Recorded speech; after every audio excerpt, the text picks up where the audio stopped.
Hello, welcome to the weekly live show. We're going to take a moment or so before we begin so that you guys can pop on in here so you can find us. Also, my phone is not on disturb, so let me just stop that beeping. Okay, so I am live sitting in my lounge today on my phone, which means I can't actually see comments live today. I'll sort that out for next week. Gemma, welcome. But let's get started. So as I said, welcome to the Yoga Teacher Collaborative weekly live show. So I'm going to be showing up here every week at 10:30. You can always catch the replays to share a short mini training. These are going to be full of actionable, implementable steps and little steps, something you could get started with over the weekend so that you're not feeling overwhelmed. So you might wonder, why do I want to do this? So I have what started as a vision to see the yoga teaching world totally elevated, where yoga teachers are showing up in their community, sharing authentic, life-inspiring yoga for all. I wish to see yoga teachers thriving, financially, emotionally, spiritually, doing the work that they love. And that started as a vision. I've had this vision for quite a while. And now I've decided to hell with it. It's no longer a vision, it is a mission. And I am so pleased and so honored to take this mission with you. So let's dive into the first topic of today. Cherish your students for long-term relationships. I have a few bullet pointed notes here to make sure that I get all the points I want covered in this training. So first off, this is about business, relationships, values, friendships. It's about life. You can't separate your business as a yoga teacher from your life. You show up with your body, mind, and soul. I notice a lot of yoga teachers spend so much time working on the yoga side, and that's great. We want to develop as teachers. You know, we're doing yoga trainings, yoga videos, reading yoga books. Now you need to bring that same energy and intention to the business of your yoga. Why? Because that's what helps you to meet new students. That's what helps you to take the transformative tools of yoga and share them far and wide. So I want you to get excited about elevating yourself as a teacher and elevating yourself in business. A key rule of business, one of the most expensive things for any business is attracting new people. And we know as yoga teachers, that's one of the hardest things when you start. How do I get new people to find out about me, to find out about my classes? So once you do get connected with a new person, you want to cherish that relationship, really nurture them so it grows into a long-term relationship. As I think probably because of COVID to some degree, we have all automated a lot more. I know people used to email me on my website to book into a class, and then I would manually email them back. You know, I'd see them at class, they'd pay me at class, but now a lot of us have automated all of that. You know, we're using booking systems, so people hit a button and magically they're booked in. An automated email goes back to them, and it's becoming a lot more transactional. So wherever you are in your yoga teacher journey, now is the time to really start to think, what is the process I lay on top of all of this automation to make sure I'm personally connecting with my students? So let's start right at the very beginning. How does the new student journey start? How do your new students find you? Are they finding you online? Are they finding you through recommendation? Are they finding you through your website? So if you are an online yoga teacher, it's highly likely that new students are finding you through your social media and then going to book. You might also be getting referrals on top of that. If you're an in-person yoga teacher, yes, social media, but a lot of the time it'll be your website, your Google business listing. So start to think, how is the student first learning about you? Before they commit to coming to a class with you, when someone's just found you, just found your social media, just found your website, they have to get a feel for you. This is where the relationship starts. So someone might have decided that yes, they want to do yoga, but they also need to decide that yes, you are the right teacher for them to start this journey with. So you have to show you. I want you to do an audit. Write this down. Someone type this in the comments, please. Veronique, Lauren, someone type this in the comments. Homework. I wish you to audit today, this weekend, your social media and your website and see if you are there. That means 101, I need your name. Especially those of you that are using brand names, I need your name. Right there in your Instagram profile, your Facebook, right there on the home page of your website. Because how does someone know if you are the teacher for them if they don't even know your name? Then after that, I need to see your face. It doesn't have to be a close-up profile, it could be a little further back, but I need to see your face. I need to see your eyes. I need to see your smile. So go back, audit your social media. Is your name, your face, your smile, your personality present right at that very first touch interaction a potential new student could have? So they say yes to yoga and yes to you. But if you don't show you, how are they going to say yes to you? Then make it super easy for them to find out what they need to take the next step to come into a class. So if you're in person, make it really obvious the location of your classes, really obvious, homepage. On your social media, make it really clear, I'm an online teacher on Zoom, I'm an in-person teacher in Basingstoke. Make it super clear what you do, where you do it, your name and your face. Next up, how do they take that first step to coming to class with you? Make it so clear. Book here, register for a free class here, ring me. However you decide that first step, make it really clear.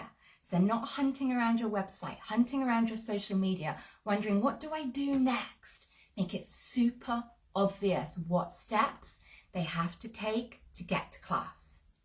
Then I need you to design and make this yours, make this unique to you, your first class experience.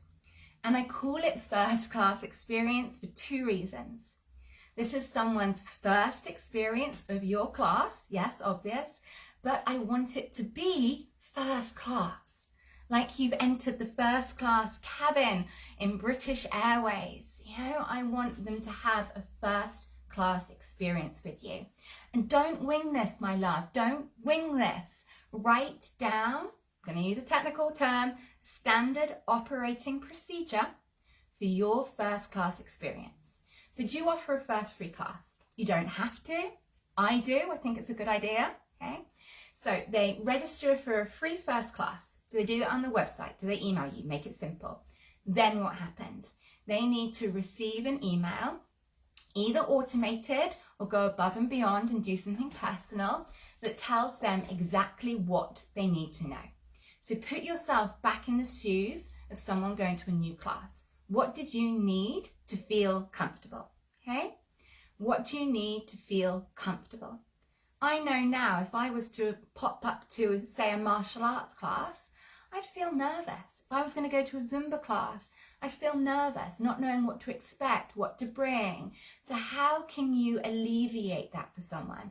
What do they need to know to feel super comfortable? Okay? Are they filling in a medical questionnaire?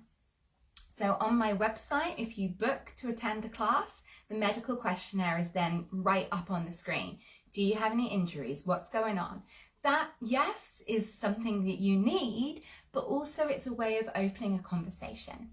So if I've seen someone's put in my medical questionnaire that they've got a knee issue, I'll probably pop them back a one-to-one email saying, thank you for registering. I'm really looking forward to get to know you. I read your form. I saw that you have something going on in your knee. Don't worry, I'll give you lots of options. We'll talk about your knee. I'll make sure it's comfortable. And then suddenly this is a personal dialogue with that person. Okay? So what's that procedure from someone finding you online, deciding to book, then filling in a registration form, booking in? How are you nurturing them at that stage to make them feel super comfortable, super safe, and really seen as an individual? Okay? When we book things online, it's so easy to feel like you're just a credit card number. Bet you've had that as well. You're just a credit card number. People don't see you as a person. So people aren't credit card numbers, they're a person. So what do you need to do to make them feel seen, welcome, comfortable before the first experience? Then the first class. Have a list of the new people you expect to see at that first class. And if it's just one new person you're expecting, great. When they pop into your Zoom room or they pop into your in-person class, you can walk straight up to them and say, hi, you must be Louisa. I'm so pleased to see you. Come on in. Okay? And I want you to do that on Zoom. I've been going to so many Zoom classes with teachers that are new to me, and they barely see me. They barely welcome me. And then even if you have read their registration form, start to talk about it. If it's on Zoom, you can say, I've read your registration form. If there's anything else you want me to know, talk to me now. Obviously everyone will hear, or type privately to me in the chat.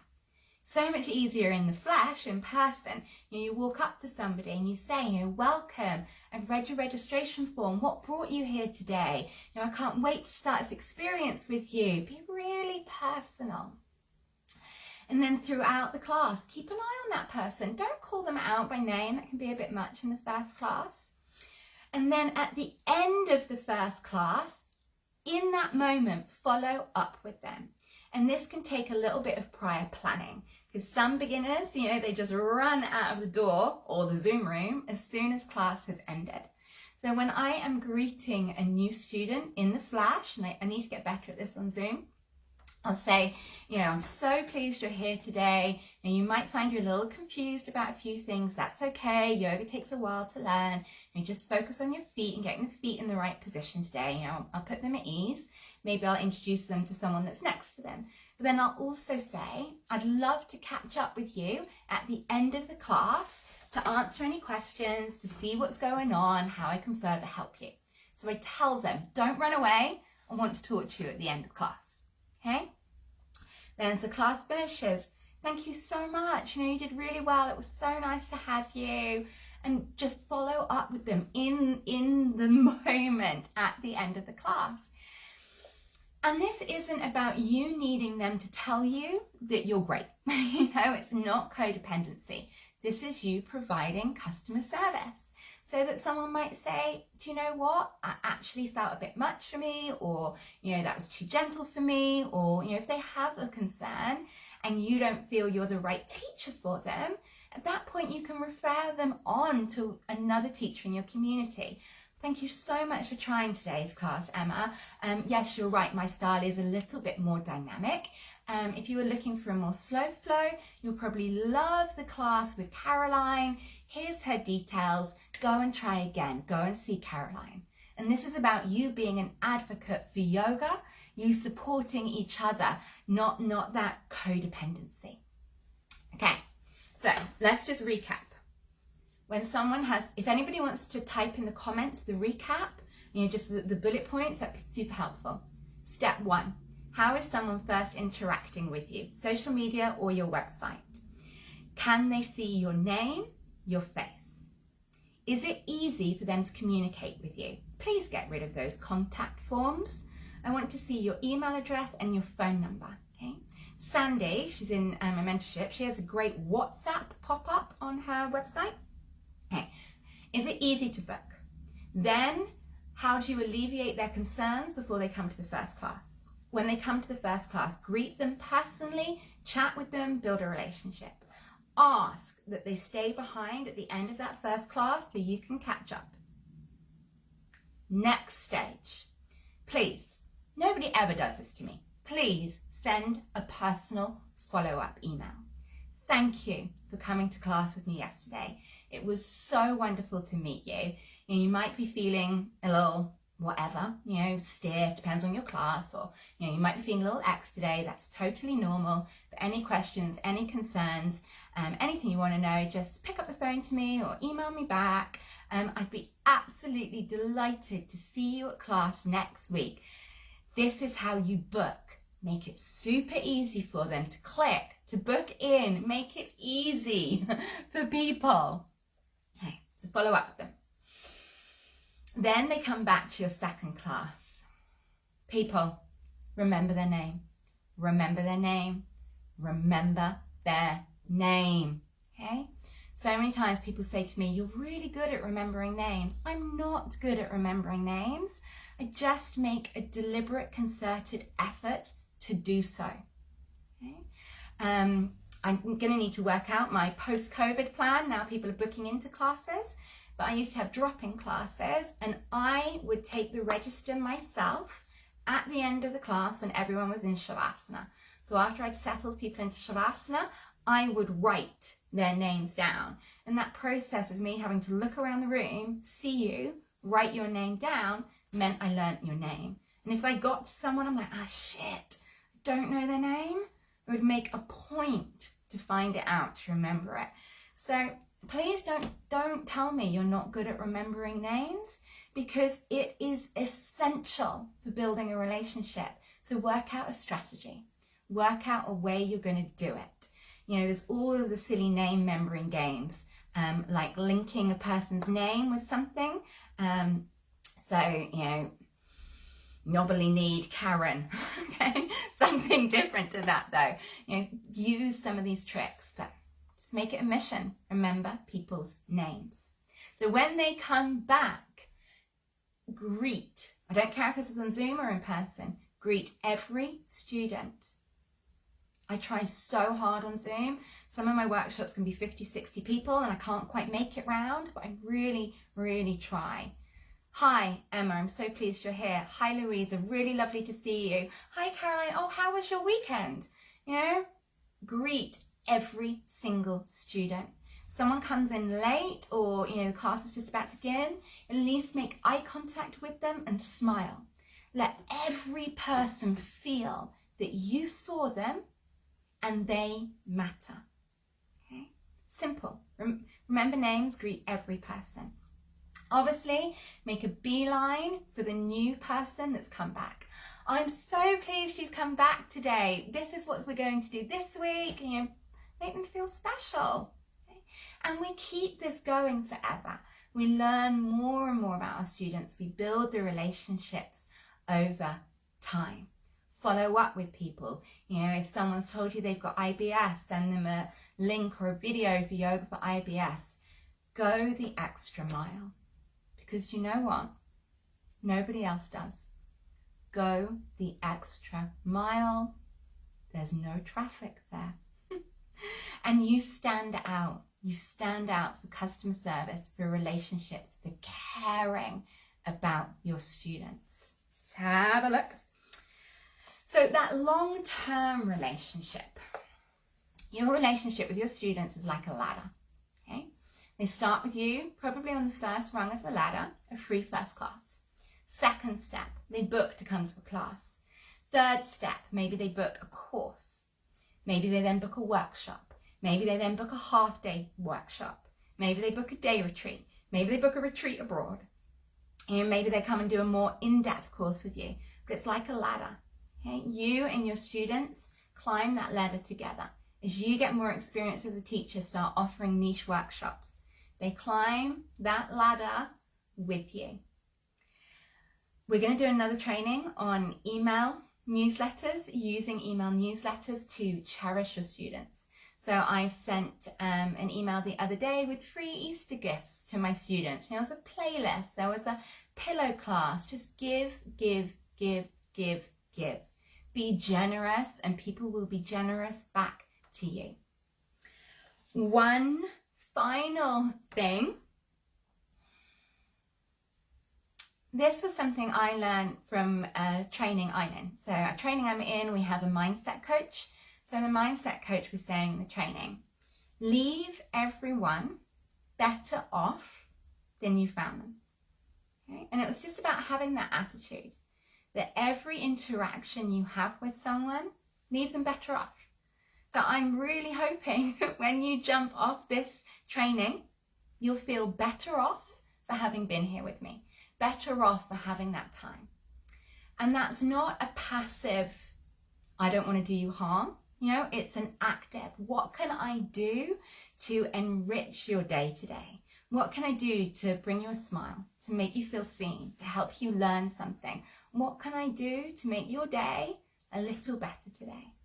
Okay. So remember people's names. Be visible. People are going to know, like, and trust you. We're going to do a training on that.